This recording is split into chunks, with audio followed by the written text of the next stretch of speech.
I've always had terrible luck with creepy people. My friend explained it to me once, that some people just look like victims, and I need to stop smiling at strangers so much. Anyways, this story happened to me when I lived in a crappy area of town. I was walking to my car from my apartment one night. It was only street parking, and I usually had to park about half a block away. Across the street from my apartment was like a frat house. If the frat was for drug dealers and wannabe gangbangers, the guys were always catcalling me and yelling lewd things, but I'm pretty used to that kind of behavior, so I just ignore them.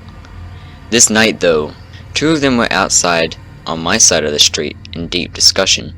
They saw me walk past and stopped talking. I gave them a polite smile, locked my door, and headed for my car. They started off after me, going, "Hey, turn around," and so on. I kept walking and ignoring them, but I kept getting closer. I saw my car and hit the unlock button, moving faster.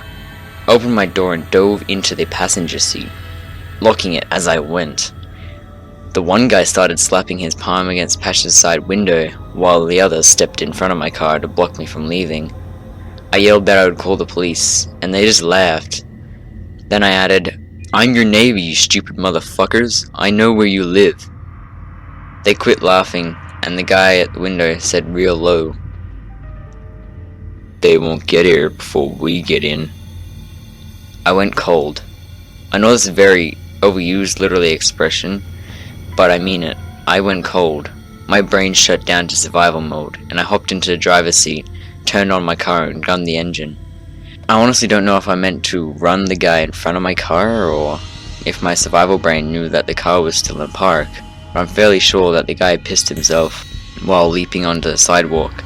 But I wasn't done. The guy in my window was still there, looking a bit stunned.